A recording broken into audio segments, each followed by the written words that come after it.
एक गांव में उत्सव मनाया जा रहा था। सभी लोग उत्सव में गए हुए थे, क्योंकि यह एक तरह का ऐसा उत्सव था जिसमें गांव के लोग भाग लिया करते थे।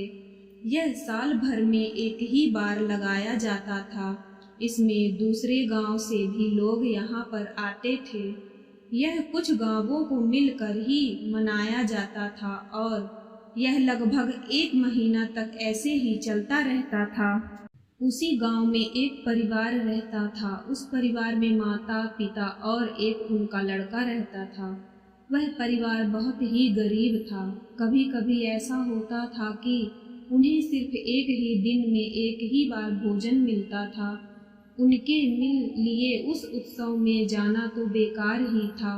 जब भूख लगती है और कुछ भी खाने को नहीं मिलता है तो कोई भी उत्सव हो उसका महत्व नहीं रहता है। उस पूरे गांव में वही एक परिवार था जिसके पास धन की बहुत अधिक कमी थी और वह कमी शायद पूरी नहीं होने वाली थी। वह परिवार अब बैठा हुआ बात कर रहा था कि इस तरह हमारा जीवन कैसे चलेगा। शाम हो चुकी थी, तभी दरवाजे पर एक महात्मा आए।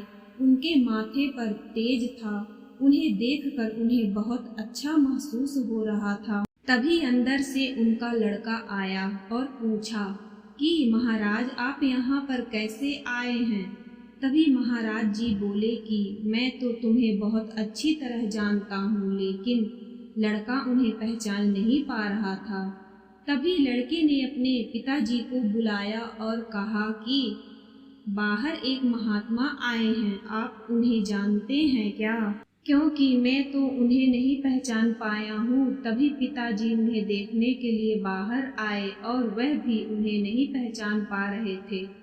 लेकिन जैसे ही महात्मा ने उन्हें कुछ और परिचय दिए तो वह समझ तो नहीं पाए थे, लेकिन जब वह इतना जानते हैं तो हो सकता है कि वह हमें भी जानते हों। इस तरह उनका स्वागत किया गया और वह घर में आ गए। घर के हालात अच्छे नहीं थे और एक मेहमान भी आ गए थे। उन्हें यह भी नहीं पता था कि अब क्या होगा। तभी महात्मा बोले कि हम यहाँ से गुजर रहे थे, तभी तुम्हारी याद आई और हमें लगा कि तुमसे मिले भी बहुत साल हो गए हैं। तभी हमने विचार बनाया कि मिलकर ही चला जाए। तभी लड़के की माता ने कहा कि कुछ खाने की तैयारी करनी चाहिए। वह मेहमान भी भूखे होंगे, उन्हें भी कुछ खाने को देना चाहिए, लेकिन हमारे पास तो कुछ भी खाने को नहीं है। लड़के ने कहा कि हमें कुछ तो करना ही होगा। तभी बड़ी मुश्किल से एक आदमी का ही भोजन बन सकता था। उन्होंने ऐसा ही किया था। जब भोजन बन चुका तो माता ने अपने लड़के को बुलाया और कहा कि महात्मा को बुला ला, वह भोजन कर लेंगे। तभी खाना लग चुका था। महात्मा ने कहा कि आप सब भी भोजन कर लें। उन्होंने कहा कि आप पहले कीजिए, तभी हम सब कर लेंगे। पहले तो मेहमान को खाना चाहिए। जब मेहमान को भोजन हो चुका तो वह भी कहने लगे कि आप अब आराम कर लें, क्योंकि रात भी अधिक हो चुकी है। उसके बाद उन्होंने मेहमान के लिए सोने का इंतजाम कर लिया था। अब महात्मा ने कहा कि आपका जीवन तो बहुत ही सादा है। आपके जीवन में कोई भी बनावट नहीं है। आज की जिंदगी में तो बहुत दिखावा हो गया है। सभी लोग अब दिखावे में जीते हैं, लेकिन मुझे तो यह जीवन बहुत अच्छा लगा था। आपका व्यवहार बहुत अच्छा है।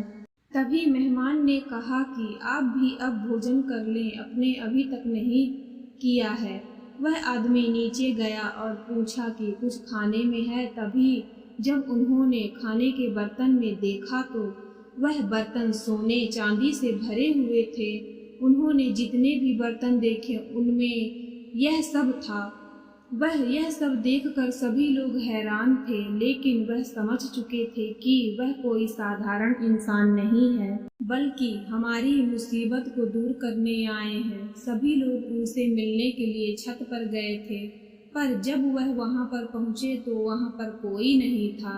वह अब जा चुके थे। उन्हें बहुत बुरा लग रहा था कि मेहमान अब वहाँ पर नहीं थे, बल्कि उनके जाने का रास्ता घर से होकर जाता था। किसी ने भी उन्हें जाते हुए नहीं देखा था। लड़के ने कहा कि वह महान महात्मा थे, लेकिन पिताजी ने कहा कि वह भगवान ही थे जो हमारी मदद करने आए थे। सभी लोग बहुत खुश थे, इस वजह से नहीं कि उन्हें धन मिला था, बल्कि वह जीवन में भगवान से मिले थे, उन्हें भोजन कराया था। वह इस बात से बहुत खुश थे क्योंकि इंसान जीवन भर कोशिश करने पर भी वह भगवान से नहीं मिल पाता है। भगवान भी उन्हीं को दर्शन देते हैं। जो उन्हें सच्चे मन से मानते हैं वही लोग जीवन को सफल बना सकते हैं। इसलिए अपने जीवन में कभी भी घमंड को अपने पास नहीं आने देना चाहिए। जो व्यक्ति घमंड करते हैं वह जीवन में कभी भी भगवान को नहीं पा सकते हैं। हमें जीवन में मदद करनी चाहिए, जितनी हो सके मदद करें, क्योंकि यह हमारे जीवन को सफल बना सकती है। हमें हमेशा दिखावे से दूर रहना चाहिए, यह हमें सही राह से दूर रखता है। आशा करती हूँ कहानी आप सभी को पसंद आई होगी, इसलिए चैनल को लाइक, सब्सक्राइब एंड शेयर करें। धन्यवाद।